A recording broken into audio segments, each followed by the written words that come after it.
본 방송에서 제공하는 보험 정보는 투자 판단에 대한 조언입니다. 보험, 펀드 등의 가입은 투자자 자신의 판단과 책임에 따라 그 결과가 투자자 본인에게 귀속됨을 양지하시기 바랍니다.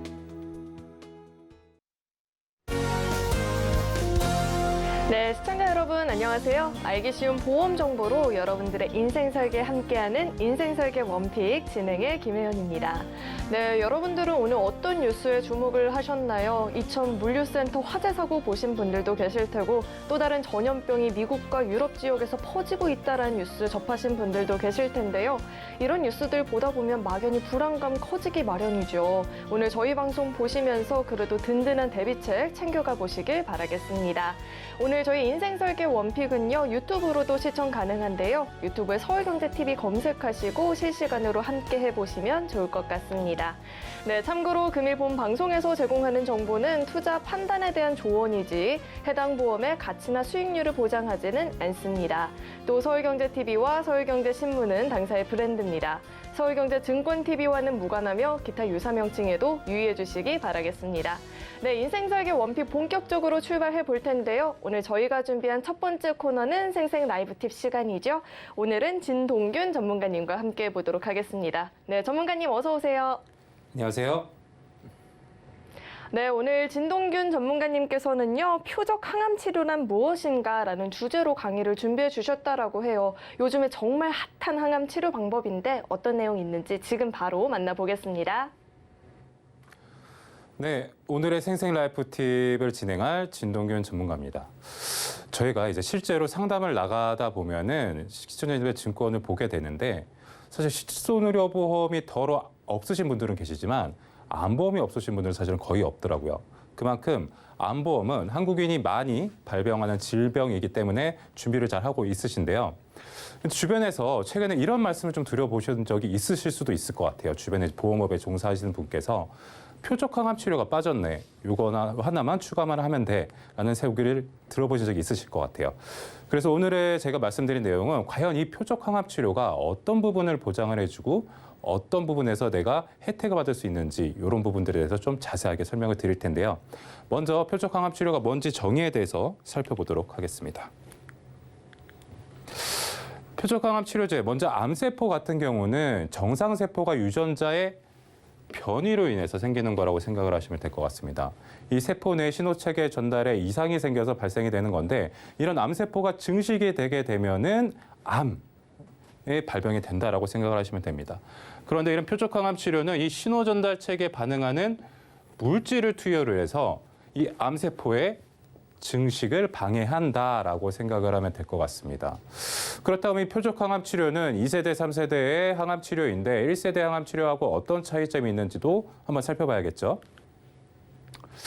일반 항암제는 보통은 이제 X선과 관련된 전통적인 항암 방사선 치료라고 보면 될 것 같습니다.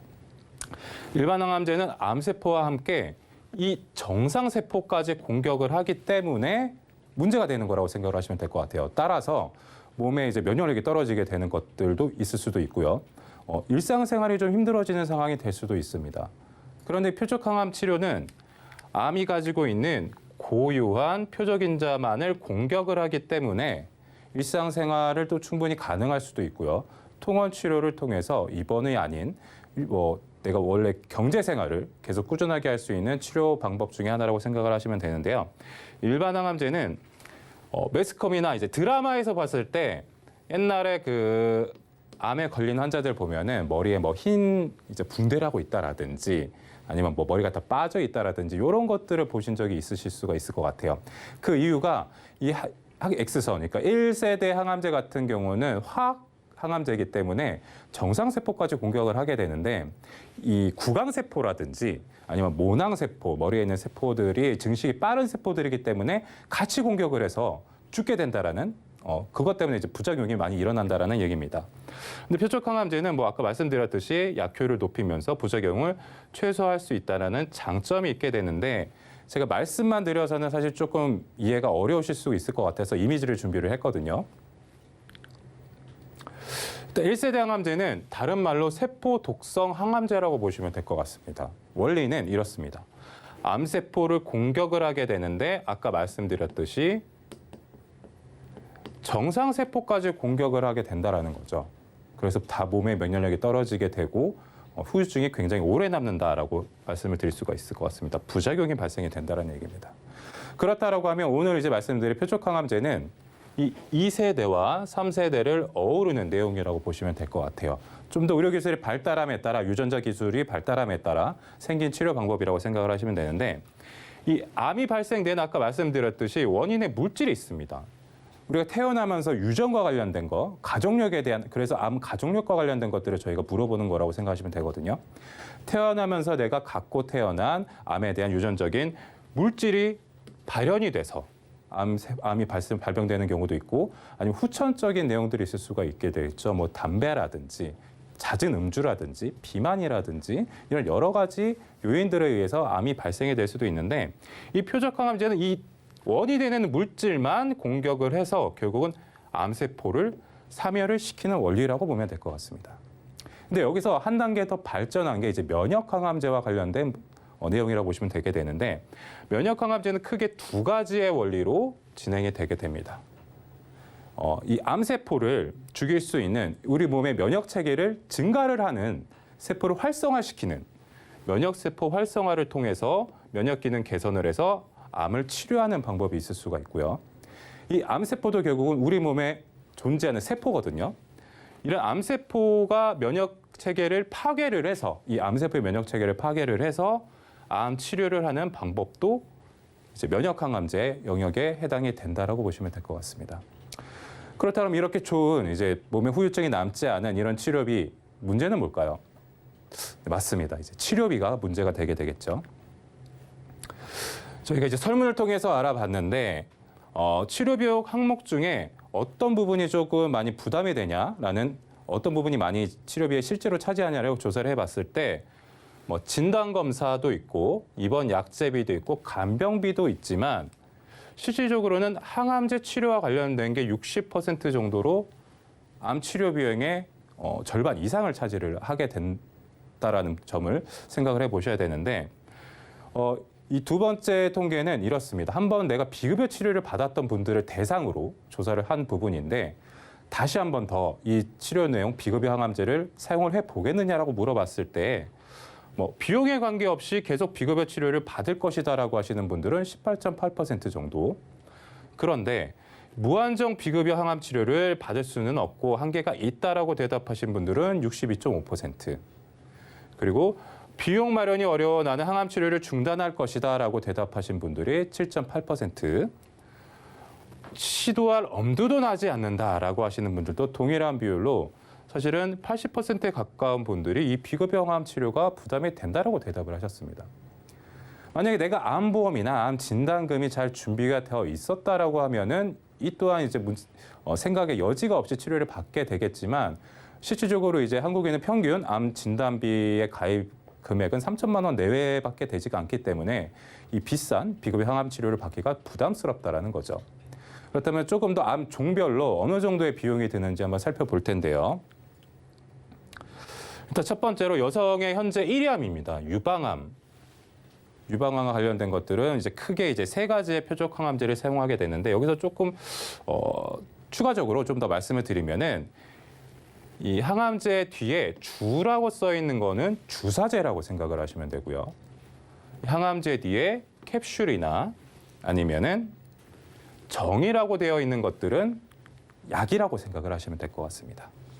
그럼 유방암 같은 경우는 이 표적항암 치료 같은 경우는 한 사이클이나 아니면은 1개월당 치료비로 이제 치료비를 나눌 수가 있게 되는데 페세타주 같은 경우는 6사이클을 돈다라는 거예요. 그러니까 한 사이클 이후에 일정 기간을 두고 다시 한번 투여를 한다라는 건데 6번 정도가 평균 투여가 된다라는 거라고 생각하시면 됩니다. 1회당 치료비가 400만 원 가까이가 됩니다. 그렇다라고 하면 이 치료 표적항암 치료가 종결되기까지는 실제 드는 비용은 3천만 원 가까이가 되는 것들이고요. 캐살라주 같은 경우는 12.8사이클입니다. 1회당 치료 비용이 500만 원 가까이가 되고 총 드는 치료 비용은 6,600만 원 가까이가 됩니다. 굉장히 비싼 치료비가 든다라는 거죠. 폐암 같은 경우는 젤코리 캡슐 같은 경우가 한 회당 한 사이클당 700만 원 가까이 드는 비용이 들게 되고 총 드는 비용은 7,570만 원 정도가 들게 됩니다. 실제 항암 치료를 진행했던 분들은 표적 항암 치료를 굉장히 효과를 많이 봤다라고 하지만 결국은 이런 비용에 대한 문제가 가장 환자 입장에서는 걱정이 되는 문제겠죠. 대장암도 마찬가지입니다. 스티바가전 같은 경우는 한 사이클당 750만 원 정도로 사이클을 짧기는 하지만 1,400만 원 정도의 비용이 들고 얼비툭스 같은 경우도 4천만 원 가까이가 됩니다. 그런데 이런 표적 항암 치료가 이 한 사이클 이제 그 한 사이클을 포함해서 치료가 종결되까지 했다가 아니 안 되는 경우들도 있거든요. 그렇게 됐을 경우에 표적 항암 치료는 다시 한번 검사를 해보고 다른 표적 항암 치료를 찾게 되는데 그 이유는 이 표적 항암에도 면역이 생기기 때문이라고 생각을 하시면 될 것 같습니다. 그러면 이 비급여 항암 치료의 비용이 이만큼 높다라는 건 제가 설명을 드렸고 다음으로 좀 설명을 드릴 거는 이 표적 항암 치료가 사실은 최근에 불과 한 2, 3년 이내에 출시된 특약이기 때문에 시청자님께서 잘 모르실 수도 있어요. 이 표적 항암 치료가 만능은 사실은 아니거든요. 그래서 Q&A 시간을 좀 가져볼 텐데요. 첫 번째로 과연 모든 사람에게 효과가 좋은가라는 질문이 있을 수가 있습니다. 답변은 이렇습니다. 약제 반응이 좋은 환자들을 구별하는 검사, DNA 검사를 한다라고 보시면 될 것 같아요. 병원에서 각 이제 암 종별로 아니면 그 기존에 있는 가족력별로 이제 조사를 한 이후에 DNA 검사를 한 이후에 이 상황에 맞는다라고 생각하게 되면 그 상황에 맞는 표적 항암제를 투여를 한다라고 생각을 하시면 될 것 같습니다. 따라서 모든 암 환자분들이 해당이 되지는 않을 수도 있다라고 생각을 하셔야 돼요. 두 번째로 부작용은 없는가에 대한 부분은 적기는 하지만 전혀 없는 건 아니다라는 부분인 거예요. 저희가 이제 이번에 코로나를 겪으면서 백신에도 부작용이 굉장히 적다라는 이제 결과는 있었지만 결국은 부작용이 발생된 분들도 있잖아요. 미미는 하지만 마찬가지로 표적 항암제도 적기는 하지만 전혀 없는 부분은 아니기 때문에 사실 이런 부분들은 이제 의료계에 계시는 의사 선생님과 상담을 하실 부분이라고 생각이 들고요. 건강보험에서 적용이 가능한가? 적용이 되면 너무 좋겠죠. 그만큼 이제 환자분 입장에서는 치료비의 부담이 덜어지기 때문에 그런데요. 실질적으로는 이제 건강보험 심사평가원의 승인을 받아야지만 보험 적용이 된다라고 보시면 될 것 같습니다. 보통 신약이 나오게 되고 이제 심사를 거쳐서 이제 승인이 되기까지는 2, 3년 정도의 시간이 걸리기 때문에 이런 부분들도 조금 고려를 해 보셔야 될 것 같습니다. 네 번째로 표적 항암 치료면 무조건 받을 수 있나? 아까 말씀드렸죠. 답은 아닙니다. 이 무조건 받을 수 있느냐라는 부분은 보험금에 관련된 부분입니다. 내가 표적 항암 치료와 관련된 내용을 의사 선생님께 전달을 드렸다 치더라도 실질적으로 보험사에서는 식약처나 심사평가원에서 암질환심의위원회에서 인정이 되고 해당 암에 효과가 있다라고 하는 부분에 대해서 보상금이 나가기 때문에 보험금이 나가기 때문에 이런 부분들은 담당하고 계시는 전문가와 아니면 보험 종사자분과 좀 상의를 하셔야 되는 부분이라고 생각을 합니다. 그렇다면 다섯 번째로 암 진단금처럼 또 중복 보상이 가능한지 됩니다. 표적 항암 치료도 중복 보상은 가능하지만 연령별로 업계 누적 한도라는 것들을 시행을 하고 있기 때문에 이 부분들은 만약에 내가 표적 항암 치료가 필요하다라고 생각을 하시면은 또 많이 가입을 하고 싶다라고 하시면은 이 부분도 주변에 계신 전문가나 아니면 저희 서울경제TV의 전문가와 상의를 해보셔야 될 문제일 것 같고요. 마지막으로 과연 이 표적 항암 치료제 꼭 내가 가입을 해야 되냐? 제 생각은 이렇습니다. 의료기술이 발달함에 따라 추후 적용되는 신약들은 굉장히 많아질 거거든요. 기존에 이제 없었던 치료들이 계속 나오고 있는 추세이기 때문에 이런 표적 항암 치료와 같은 부분들은 제 생각에는 꼭 준비를 하셨으면 좋겠다라는 부분인 거고 또 이제 두 번째로 이제 추천을 드리는 이유는 저렴하다라는 겁니다. 비교적. 동일한 이제 암 치료비가 아닌 암 진단비로 5천만 원을 가입을 한다라고 하면은 50대 기준으로 봤을 때에는 최소 1,000만 원당 2, 3만 원에 대한 보험료가 들게 되는데 표적 항암 치료와 같은 경우는 물론 이제 단점으로 갱신형으로만 운영되는 단점이 있지만 5천만 원당 보통 10,000원대 정도면은 충분히 준비가 가능하시다라고 생각을 하시면 되거든요. 따라서 기존에 내가 표적 항암 치료가 없다라고 생각이 드시면은 증권을 한번 확인을 해보시고 저희는 2, 3년에 가입이 되어 2, 3년 내에 준비를 하셨다 치더라도 빠져 있는 경우들이 있을 수가 있거든요. 증권을 확인해 보시고 표적 항암 치료가 만약에 준비가 되어 있지 않다라고 하면은 가입을 충분히 고려해 볼 만한 특약이다. 굉장히 시청자님들 입장에선 좋은 특약이다라고 말씀을 드릴 수가 있을 것 같습니다.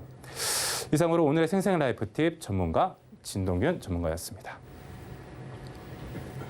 네, 암은 병도 무서운데 사실 돈도 무섭죠. 요즘 의료 트렌드에 꼭 맞는 이야기 만나보고 왔는데요. 오늘 이렇게 좋은 강의 준비해 주신 우리 진동균 전문가님과는 여기서 인사드리도록 하겠습니다. 네, 오늘 말씀 고맙습니다.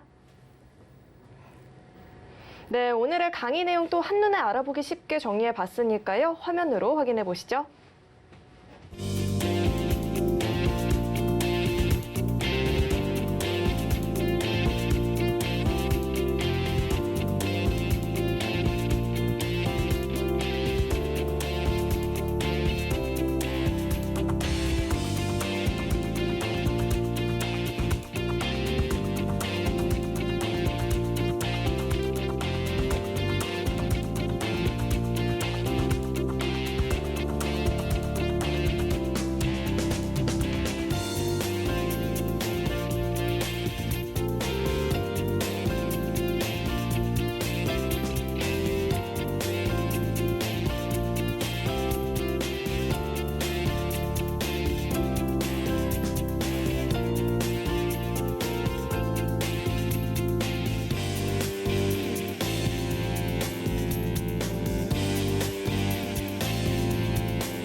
네, 인생 설계에 있어서 무엇보다 중요한 건 현명한 선택이 되겠죠. 오늘 그 선택에 도움을 주실 두 분 자리에 모셔봤습니다. 김중건 전문가님 그리고 진원용 전문가님 자리에 나와 계십니다. 네, 두 분 어서 오세요. 안녕하세요. 안녕하세요. 네, 오늘은 또 어떤 주제로 이야기 나눠보면 좋을지 첫 번째 주제 화면으로 확인해 보시죠. 네, 오늘의 첫 번째 주제는 유병자 보험입니다. 유병자 보험은 당뇨나 고혈압, 뇌혈관 질환 등 만성 질환자를 대상으로 특화된 보험인데요. 보장 범위가 좁고 또 보험료도 비싸다라는 인식이 있죠. 관련해서 어떤 이야기 있는지 들어보도록 하겠습니다. 네, 전문가님 오늘 주제를 선택해 주신 이유는 어떤 게 있을까요? 그렇죠. 요즘에 이제 주변 분들을 한번 살펴보시면 뭐 약을 아예 안 드셨거나 아니면 난 수술을 한 번도 안 받았다. 뭐 나 입원을 하루도 안 했다. 혹은 나는 뭐 어깨나 허리나 뭐 이런 게 아파서 치료도 아예 안 받았다. 이렇게 완전히 건강하신 분들 찾기는 정말 어렵습니다. 특히 요즘에는 이제 나이가 많으신 분들이 많다 보니까 더욱 이제 찾기가 어려운데요. 이런 분들은 이제 보험에 관심을 갖게 되시면 대부분 325라고 부르는 그런 유병자 건강보험으로 가입을 많이 하세요. 근데 가입하시고 나서 후회를 굉장히 많이 하시죠. 아, 나 건강할 때 가입할 걸. 이런 사람들이 이제 많아지다 보니까 보험회사에서도 이제 유병자 상품을 좀 다양하게 내놓고 있기 때문에 나도 내 병력에 맞게 가입을 할 수 있다는 거 알려드리기 위해서 오늘 주제를 선정했습니다. 네, 기존에 비싸다라는 인식이 있었는데 그래도 개선책이 있다라고 하니까요. 구체적인 사례도 짚어주시면 좋을 것 같아요. 네, 시청자분들 중에 이제 회사원으로 일하시는 34살 여자분이신데요.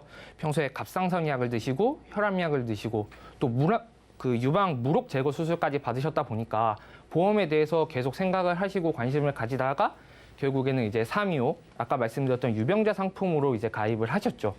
그런데 제가 이제 상담을 하면서 뭐 수술 날짜가 어떻게 되시는지, 혹시 입원 기간이 얼마나 되시는지 이런 것들을 살펴보니까 뭐 충분히 더 좋은 조건으로 가입하실 수 있을 것 같아서 오늘 이 사례로 선정을 했습니다.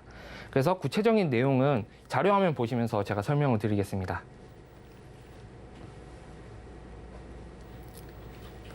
네. 이야기 계속해서 들려주시면 좋을 것 같아요. 네, 자료화면 보시면서 설명을 해드릴 건데요. 일단 기존 보험의 사례에 대해서 먼저 말씀을 드릴 거예요. 보험을 3가지를 가지고 계셨는데 먼저 D손해보험 유병자 건강보험을 가지고 계셨어요.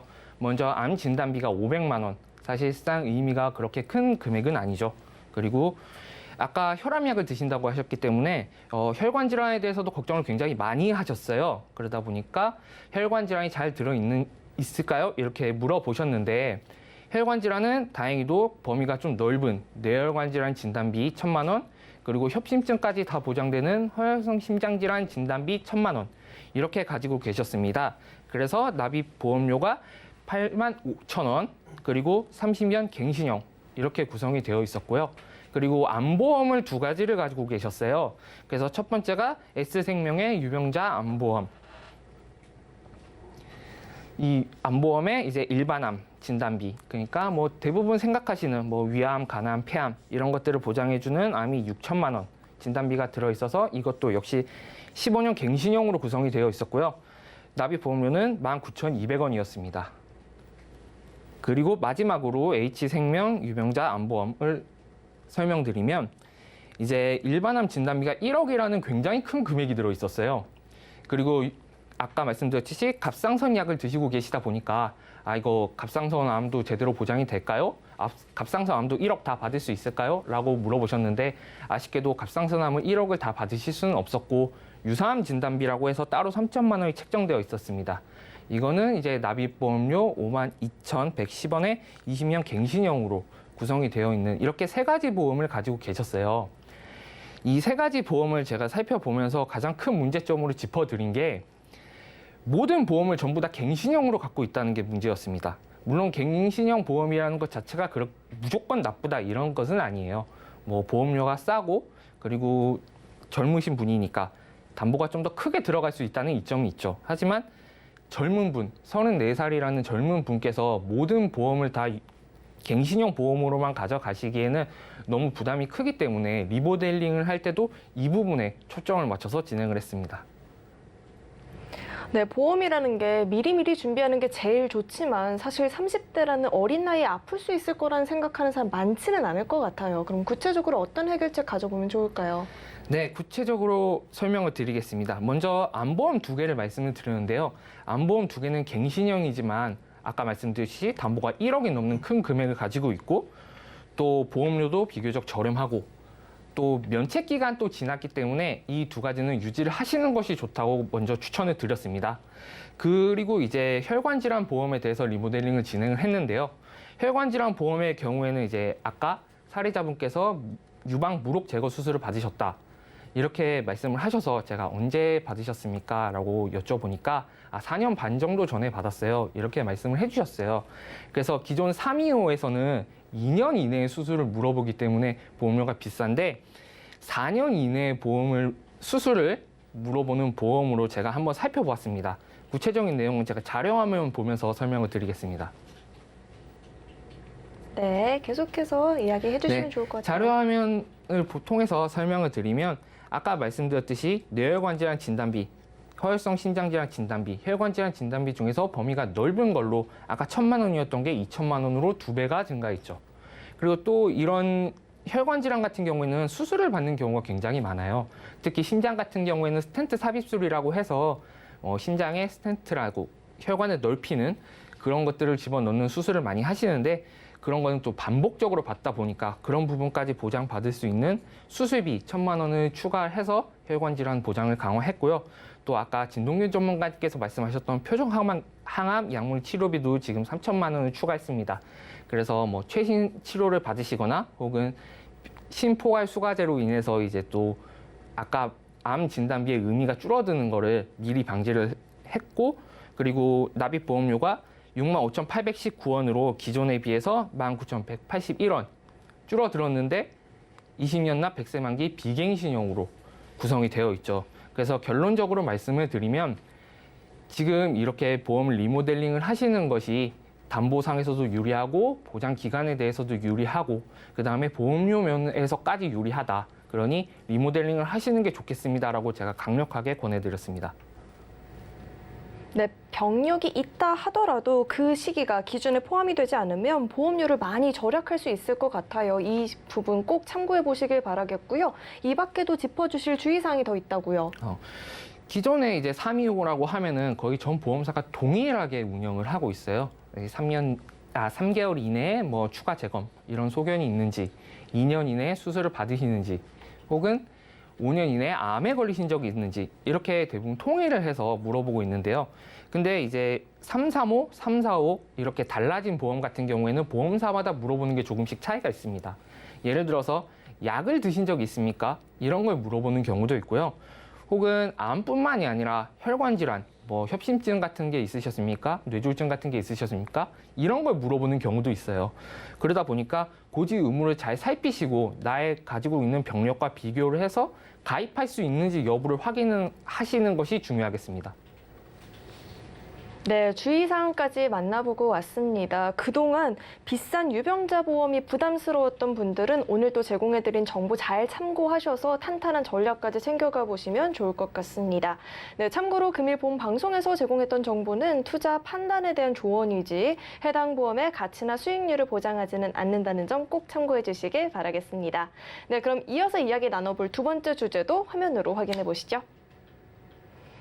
네, 오늘의 두 번째 주제는 가족력 대비입니다. 가족력은 환자의 가족이나 친척 등 같이 사는 사람들의 의학적 내력을 뜻하는 말인데요. 자세한 이야기 들어보도록 하겠습니다. 네, 오늘의 주제를 꼽아주신 이유는 어디에 있을까요? 네, 오늘 가족력을 주제로 꼽은 이유 중에 하나는 우리 시청자님이 문의를 주신 내용 중에 가족력에 대해서 조금 심각하게 좀 생각을 하시고 이제 그 부분에 좀 걱정이 되어 있는데 기존에 가입되어 있는 증권을 좀 살펴보니 내가 우리 부모님이 가지고 있는 가족력에 대해서 좀 대비가 안 돼 있다. 그렇기 때문에 이 가족력에 대해서 조금 더 자세하게 좀 설명을 드리면 우리 보시는 시청자님들한테 좀 더 도움이 될 것 같아서 일단 준비를 했고요. 우리 문의 주신 시청자님 같은 경우에는 이제 43세 주부로 계시는데 부모님 두 분 다 부정맥 진단을 받으시고 이제 약을 드시고 계시는 상태시고 또 주변에 친구분들이 갑상선암으로 진단을 받고 수술을 하신 분들이 많으시기 때문에 그런 부분에 대해서 굉장히 좀 걱정을 많이 하고 계십니다. 예, 그런 부분에 대해서 오늘 좀 준비를 하도록 했습니다. 네, 가족들은 아무래도 생활 습관이 비슷해서 같은 질병으로 이어질 가능성이 크잖아요. 그럼 구체적으로 어떤 사례 만나보셨을까요? 네, 먼저 부정맥을 진단을 이제 받으신 부모님 때문에 올 수 있는 가족력 중에 하나가 유전성 부정맥이라는 질환이 있습니다. 유전성 부정맥은 이제 대한심장학회 자료를 한번 살펴보니까 2007년부터 2015년까지 부모님으로 인해서 이제 부정맥을 유전으로 받으신 분들이 약 14에서 15% 정도가 유전성 부정맥으로 이제 확인이 되었는데 그 부분을 가지고 기존에 일단 우리 시청자님이 어떻게 가입이 되어 있는지 한번 살펴보도록 하겠습니다. 네, 먼저 우리 고객님 A손해보험의 종합보험, 뇌출혈 진단비 1,000만 원, 그리고 급성 심근경색증 진단비 1,000만 원, 그리고 암 진단비 1,500만 원, 유사암 진단비 150만 원 해서 납입보험료 13만 원으로 가입이 되어 있으신데 납입 기간이 굉장히 깁니다. 43년 납입으로 되어 있고요. 만기는 또 80세 만기로 좀 짧게 되어 있는 단점이 좀 있어 보이고요. 두 번째로는 비손해보험의 종합보험. 주요 보장 내용 살펴보면은 뇌출혈 진단비 3,000만 원, 그리고 급성 심근경색증 진단비 3,000만 원, 그리고 암 진단비 3,000만 원, 유사암 진단비 300만 원. 그리고 암 수술비가 최초 수술 시에는 250만 원이 나오고 2회 수술부터는 50만 원으로 좀 내려가게 차등되어서 지급이 되어 있는 상품으로 구성이 되어 있고요. 또 갑상선암에 해당이 되는 유사암 수술비 같은 경우에는 수술 건당 10만 원으로만 되어 있기 때문에 좀 비용이 좀 작게 가입이 되어 있고 납입보험료는 5만 원에 15년 납 15년 갱신으로 되어 있기 때문에 우리 시청자님 나이가 43세로 좀 젊으신 거를 좀 감안을 하면은 납입 갱신 주기도 굉장히 좀 짧게 좀 단점으로 보입니다. 그리고 마지막으로 C손해보험의 실손의료비 보험. 예, 상해 질병 입원 의료비 5천만 원에 통원 25만 원, 처방조제비 5만 원에서 납입보험료 2만 3천 원으로 가입이 되어 있고 실손의료비는 어느 회사나 다 똑같이 되어 있기 때문에 이 부분은 크게 나쁘거나 좋다거나 이렇게 말씀드릴 거는 없을 것 같습니다. 그래서 총 납입보험료는 현재 20만 6천 원이기는 한데 이 한 회사는 43년 납입으로 납입이 아직도 20년 넘게 남아 있고요.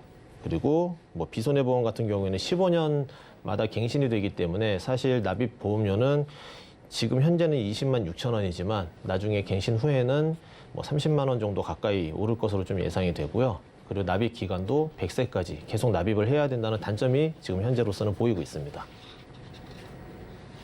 사실 가족 중에 한 명만 아파도 그 집안의 타격이 큰데 가족력이라고 하면 동시에 여러 명이 아플 수도 있잖아요. 그 누구보다 보험이 중요할 것 같은데 그럼 어떤 해결책을 가져보는 게 좋을까요?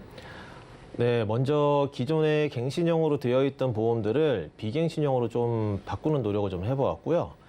두 번째로는 이제 부정맥에 대한 담보에 대해서 좀 준비를 해드렸는데 사실 이 부정맥은 보험사에서 부정맥에 대한 진단비를 출시를 했다가 이 손해율이 조금 크게 될 것으로 예상이 되어 지금 현재는 또 부정맥에 대한 가입 한도를 많이 줄여놓은 상태입니다.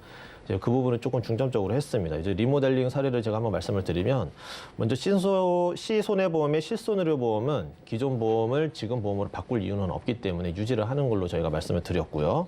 그다음에 두 번째 A손해보험의 종합보험 뇌혈관 진단비 2천만 원에 심장질환 진단비 2천만 원 그리고 심장질환 수술비 2천만 원 이렇게 구성을 했고 이 심장질환 진단비는 허혈성 심장질환 진단비보다는 범위가 훨씬 더 넓습니다. 이 허혈성이라는 이 단어 자체가 이제 혈관 질환에 대한 부분을 보장을 해주는 담보인데 이 심장질환 진단비는 심혈관 질환에다가 이제 심장 근육 자체에 대한 심장병까지 부정맥이라든지 심부전 그리고 과거에 우리 코로나로 인해서 백신 중에 이제 아스트라제네카라고 있었죠. 아스트라제네카의 대표적인 이제 부작용이 심근염이 있었습니다. 심장 근육에 염증이 생기는 부작용이 있었는데 이제 그런 부분까지 전부 다 보장을 해주는 담보로 저희가 준비를 했고요. 납입보험료는 52,670원에 20년 납 100세 만기로 준비를 해드렸습니다. 그 다음에 비손해보험의 종합보험 질병 후유장애라는 담보가 없으셨기 때문에 질병 후유장애 3%부터 보장을 받으실 수 있는 담보 5천만 원 한도 준비를 해드렸고요. 그다음에 암 진단비 2천만 원, 그리고 유사암 진단비, 갑상선암이 포함된 유사암 진단비를 2천만 원까지 저희가 준비를 해드리고 수술에 대한 부분이 전혀 없으셨기 때문에 질병 1종, 2종, 3종에서 30만 원, 50만 원, 200만 원 이렇게 준비를 해서 납입보험료 7만 1,000원에 20년 납 100세 만기 이렇게 준비를 해드렸습니다. 그 다음으로 살펴보면은 D손해보험의 종합보험을 하나를 더 추가를 해드렸고요. 예, 여기에는 뇌혈관 질환 수술비 2천만 원, 그리고 암 수술비 1,000만 원, 유사암 수술비 500만 원, 납입보험료 33,490원에 20년 납 100세 만기 비갱신으로 준비를 해드렸는데 이렇게 조금 나뉘어져 있습니다. 하나를 더 말씀드리고 나서 제가 전체적으로 설명을 한번 드리겠습니다. 이 다음 또 리모델링 사항을 보면 A생명의 종합보험에 암진단비 3천만 원에 유사암 진단비 1,000만 원을 더 추가를 해서 납입보험료 3만 1,000원에 20년 납 100세 만기 비갱신으로 준비를 해드렸는데요. 지금 보시면은 각 회사마다 뭐 어느 곳에는 진단비만 들어가 있고 어느 곳에는 또 수술비만 들어가 있고 이렇게 구성이 되어 있는데 이렇게 나누어서 구성을 했을 경우에 장점이 한 가지가 있습니다. 예를 들면은 어떤 회사 같은 경우에는 암 수술비가 수술 회당 1,000만 원씩 가입이 가능하고 그리고 유사암 수술비 갑상선암에 대한 수술비죠. 유사암 수술비도 수술당 500만 원이 가능한데 다른 회사는 이제 이런 구성으로 판매를 하지 않는 경우가 있습니다.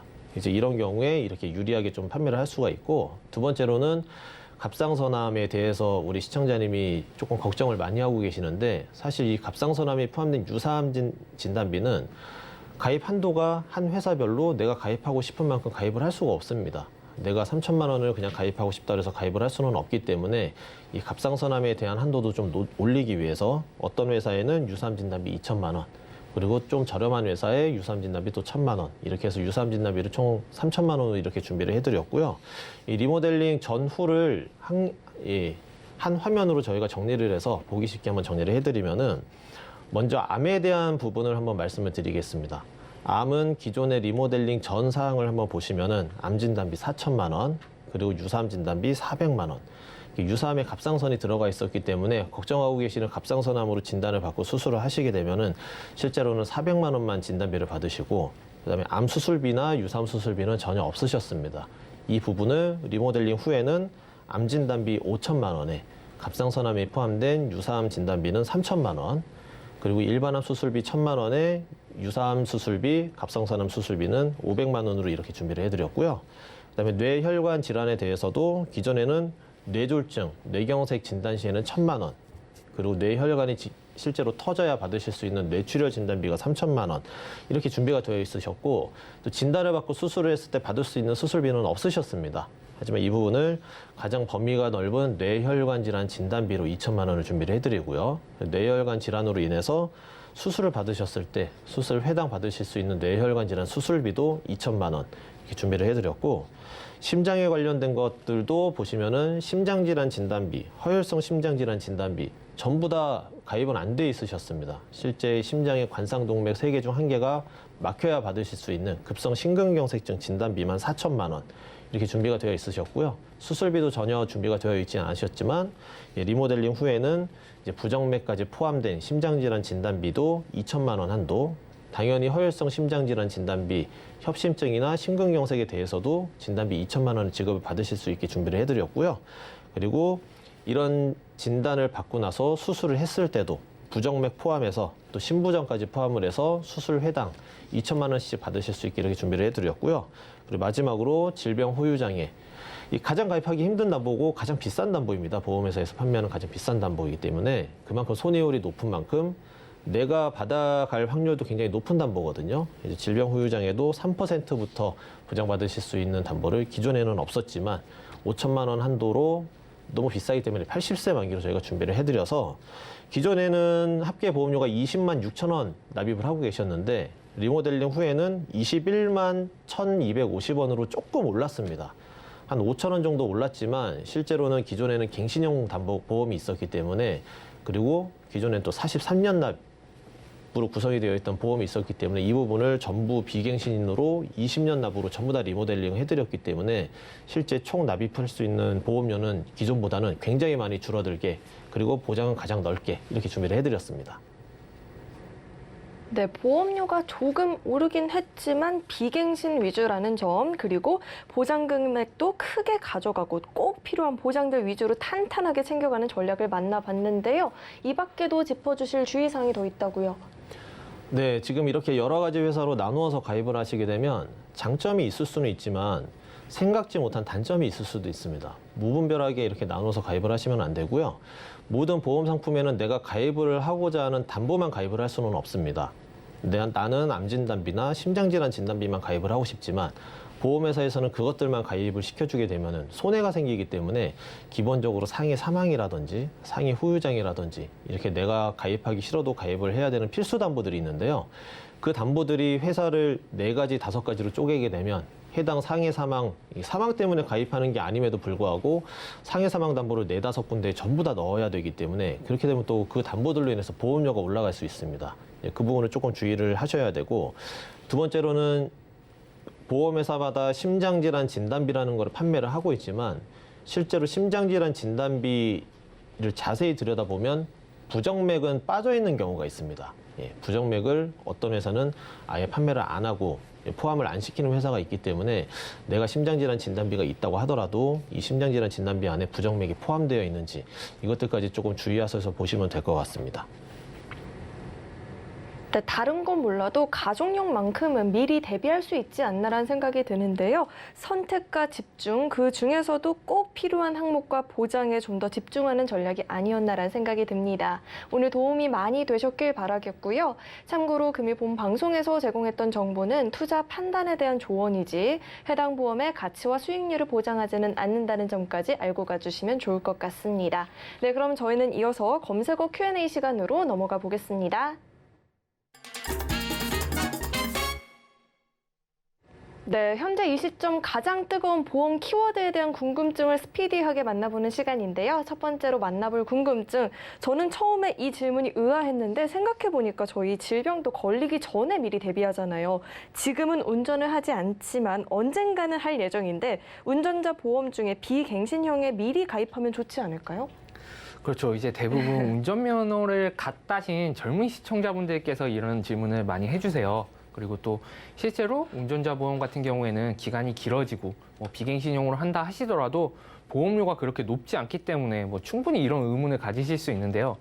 근데 사실 운전자 보험은 건강보험과 달리 한번 이제 가입을 해서 평생 동안 보장받기가 굉장히 어렵습니다.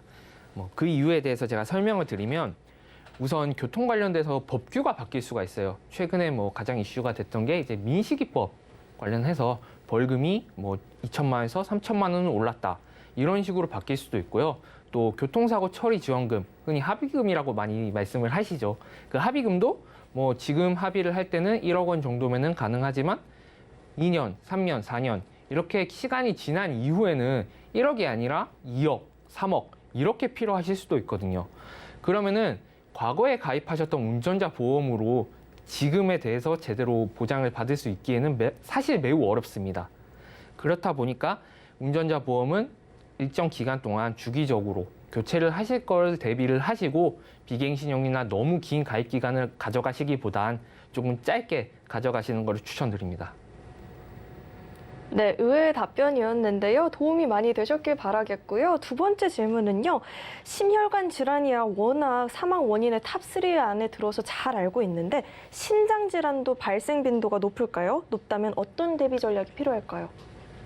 네, 기존의 보험사에서는 이제 허혈성 심장질환 진단비로만 판매를 많이 해왔기 때문에 실제로 이제 보험 전문가님들이나 보험 설계사분들이 협심증 그리고 급성 심근경색증 같은 이제 허혈성 심장 질환에 대해서만 많이 설명을 하고 다녔었는데 실제로 건강보험관리공단에 이제 보험금 지급이 된 사례들을 통계를 한번 내보니까 2019년도 얼마 되진 않았죠. 이제 재작년인데 2019년도에 심장병으로 인해서 보험금이 지급된 통계를 한번 살펴보니 허혈성 심장질환 진단비, 허혈성 심장질환으로 보험금이 지급된 게 약 55.8% 정도 지급이 됐고, 그다음에 기타 형태의 심장병으로 지급이 된 게 이제 44.2%인데, 그렇다면은 2명 중에 1명은 이제 허혈성 심장질환이고, 2명 중에 나머지 1명은 이제 심장병으로 보험금을 이제 받아가신 거거든요.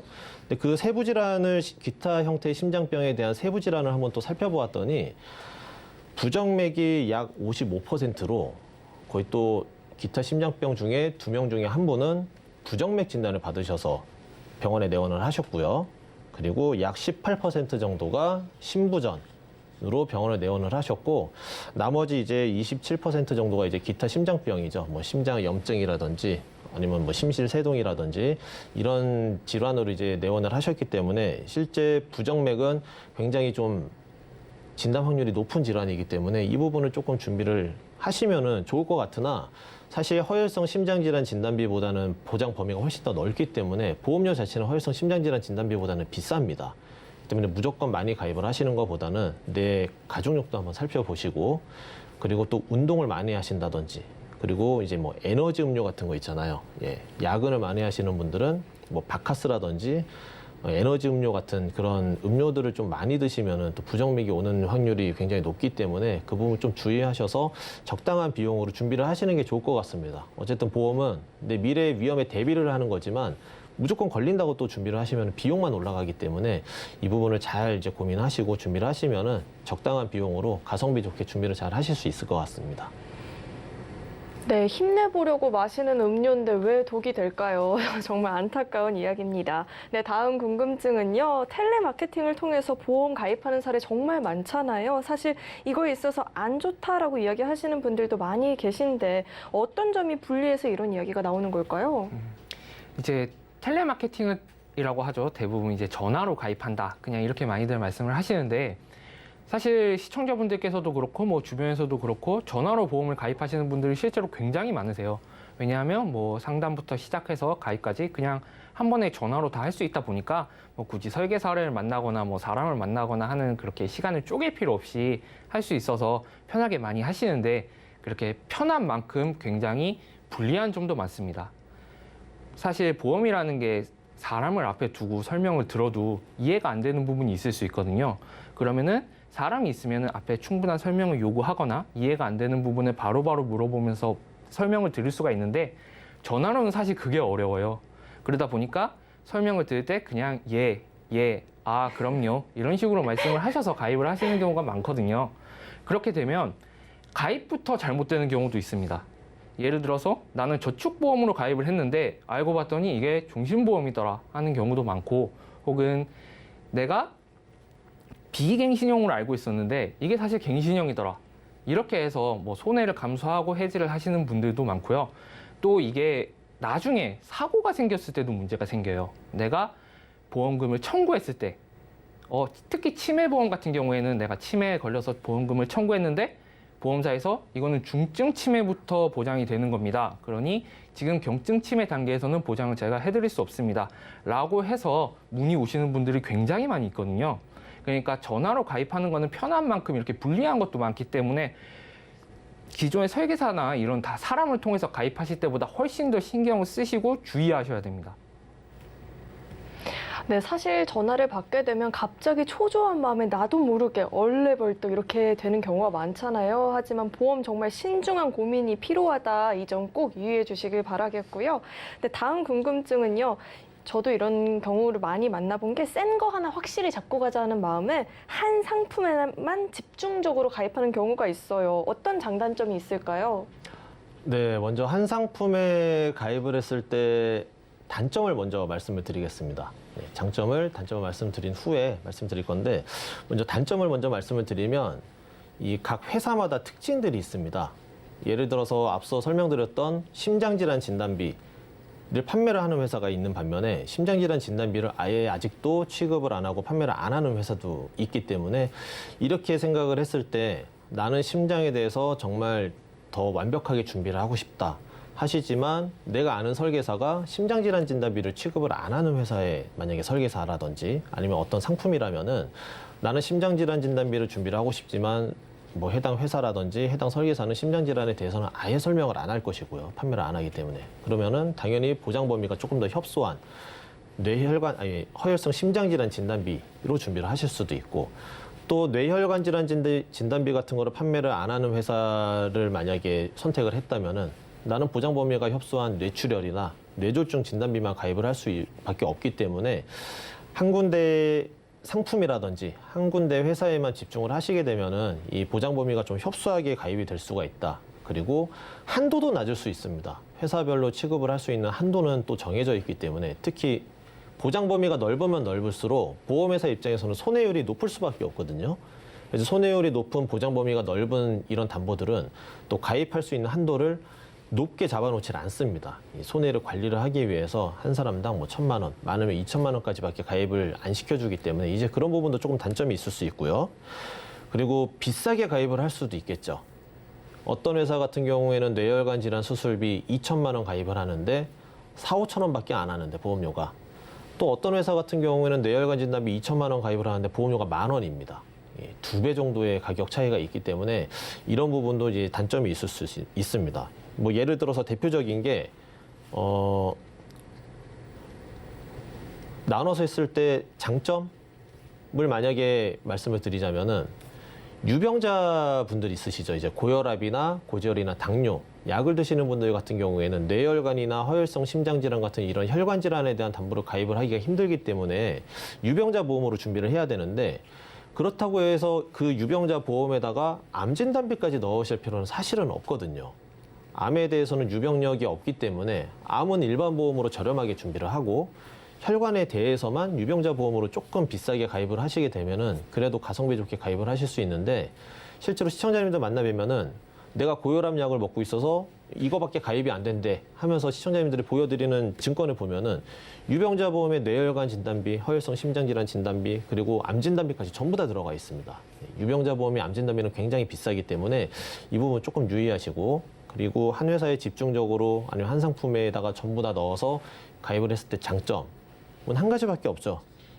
청구가 좀 쉽고, 보험금 청구할 때 한 회사에만 청구하면 되기 때문에 보험금 청구하기가 좀 쉽고요. 그리고 한 상품이니까 관리하기도 좀 좋고, 뭐 까먹을 일이 없겠죠. 내가 어느 회사에 가입이 되는지 전부 다 아실 거고요. 뭐 가장 큰 단점은 우리 시청자님들이 준비하실 때 이제 서류 작성을 좀 많이 해야 되는 게 가장 큰 단점입니다. 뭐 4군데 나누게 되면 4군데를 전부 다 작성을 해야 되기 때문에 조금 힘들어 하시지만, 그 시간만 지나면은 조금 더 저렴하고 더 폭넓은 보장을 받으실 수 있으시니까 잘 고려하셔갖고 가성비 좋게 준비하시면 좋으실 것 같습니다. 네, 아무래도 본인 상황에 맞게 여러 가지 대안들을 비교 분석하는 게 중요해 보입니다. 네, 오늘 인생 설계 원픽부터 검색어 Q&A까지 두 분과 함께 궁금증 해결해 봤는데요. 오늘 두 분과는 여기서 인사드리도록 하겠습니다. 네, 오늘 말씀 고맙습니다. 네, 참고로 금일 본 방송에서 제공했던 정보는 투자 판단에 대한 조언이지 해당 보험의 가치나 수익률을 보장하지는 않습니다. 또 서울경제TV와 서울경제신문은 당사의 브랜드입니다. 서울경제증권TV와는 무관하며 기타 유사 명칭에도 유의해 주시기 바라겠습니다. 네, 오늘 저희 인생설계 원픽은요. 서울경제TV 홈페이지와 또 서울경제TV 유튜브 채널을 통해서 다시 보기가 가능하니까요. 다시 보시면서 놓쳤던 부분들까지 꼼꼼하게 챙겨가 보시길 바라겠습니다. 네, 오늘 저희가 준비한 내용은 여기까지고요. 오늘 이 시간까지 저희와 함께해 주신 여러분 고맙습니다.